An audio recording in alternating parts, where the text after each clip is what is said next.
हिमालय की गोद में बसा उत्तराखंड देवभूमि के नाम से प्रसिद्ध है।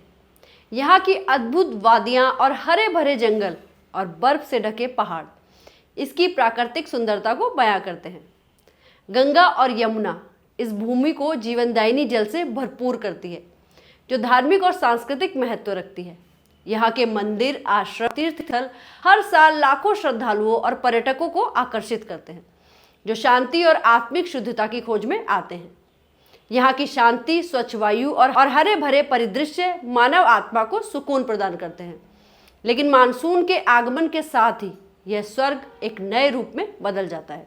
नमस्कार दगड़ियों, मैं नलिनी गोसाई उत्तराखंड की नौनी एक बार फिर से स्वागत करती हूँ आप सभी का अपने इस खास कार्यक्रम छिबड़ाहट में।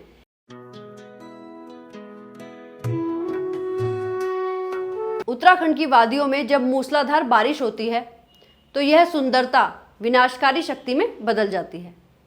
यहाँ की पहाड़ियाँ और घाटियाँ जो आमतौर पर शांत और मनोहारी होती हैं, अचानक हिंसक रूप धारण कर लेती हैं।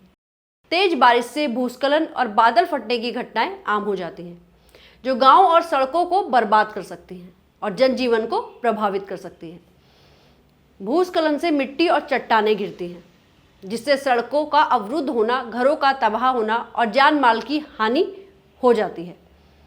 ग्रामीण क्षेत्रों में जहां बुनियादी ढांचा पहले से ही कमजोर है, यह स्थिति और भी गंभीर हो जाती है। कई बार ये भूस्खलन पूरे गांव को तबाह कर देते हैं, जिससे लोग अपने घरों से बेघर हो जाते हैं। उनके सामने जीवन यापन की समस्याएं खड़ी हो जाती हैं। बादल फटने से अचानक भारी बारिश होती है, जिससे नदियों में बाढ़ आ जाती है और तबाही मच जाती है। वर्ष 2013 की केदारनाथ आपदा इस विनाशकारी शक्ति की एक दर्दनाक यादगार है, जिसने हजारों लोगों की जान ले ली थी और व्यापक विनाश किया था। वह आपदा सिर्फ एक प्राकृतिक घटना नहीं थी, बल्कि यह भी दिखाया है कैसे मानव गतिविधियों जैसे वनों की कटाई और अवैध निर्माण ने इस आपदा की तीव्रता को बढ़ा दिया है। और अब फिर से इसी तरह की आपदा का खतरा पहाड़ों पर मंडराने लगा है। हाल ही में बूढ़ा केदार में आई आपदा से भारी नुकसान देखने को मिला। बूढ़ा केदार में कई दुकानें धर्मगंगा नदी के उफान पर बह गई और भूस्खलन और बाढ़ के पानी ने कई पुलों को भी नुकसान पहुंचाया। अधिकारियों ने बताया कि नदी के किनारे रहने वाले लोगों को सुरक्षित स्थानों पर पहुंचाया गया। इस आपदा के दौरान प्रशासन और स्थानीय लोग मिलकर काम कर रहे हैं, ताकि प्रभावित लोगों को राहत पहुंचाई जा सके। आपदा राहत शिविरों में लोग अपनी जिंदगी के पुनर्निर्माण की कोशिश कर रहे हैं, जबकि अधिकारी और स्वयंसेवक सहायता सामग्री और चिकित्सा सेवाएं प्रदान कर रहे हैं। और अब हाल ही में उत्तराखंड के टिहरी जिले के तिनगढ़ में भूस्खलन से मची तबाही से लोग बेघर हो गए। यहाँ की स्थिति और भी अधिक संवेदनशील है, क्योंकि यह इलाका पहले से ही भौगोलिक दृष्टि से कमजोर है। साथ ही भूस्खलन के कारण आए मलबे में 42 वर्षीय एक महिला और उसकी किशोरी बेटी दब गई। अधिकारियों ने बताया कि बचाव कर्मियों ने टोली गांव में मलबे के नीचे से सरिता देवी और 15 वर्षीय अंकिता के शवों को बाहर निकाला। यह घटना एक दुखद उदाहरण है कि कैसे प्राकृतिक आपदाएं मानव जीवन को अचानक और अप्रत्याशित रूप से प्रभावित कर रही हैं। तिनगढ़ गांव के 90 परिवार आपदा राहत शिविर में रह रहे हैं। इन लोगों की जिंदगी अब पूरी तरह से बदल गई है और वे अपने भविष्य के बारे में चिंतित हैं। लोगों की मांग है कि उनका जल्द से जल्द विस्थापन किया जाए, ताकि वे सुरक्षित स्थानों पर अपनी जिंदगी की नई शुरुआत कर सके।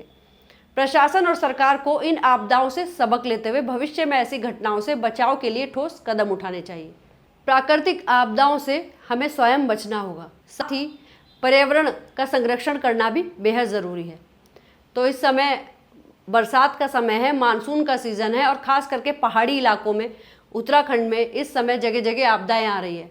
कब कहाँ कौन सा पहाड़ का टुकड़ा टूट के गिर जाए कह नहीं सकते। तो ऐसे में आप लोग यात्रा करने से बचें, बारिश के मौसम में ऐसी जगहों पर जाने से बचें, ताकि आप सुरक्षित रहें, अपना ध्यान रखें और फिलहाल के लिए इस तरह की यात्राओं से दूरी बना के रखें। आपको हमारी वीडियो कैसी लगी कमेंट करके ज़रूर बताइएगा और इस वीडियो को ज़्यादा से ज़्यादा शेयर कीजिएगा, ताकि लोग सतर्क रहें, सावधान रहें, मानसून के सीज़न में ऐसी जगहों पर जाने से बचें।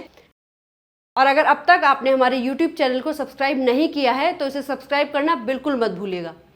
सुरक्षा ही हमारी जिम्मेदारी है। धन्यवाद।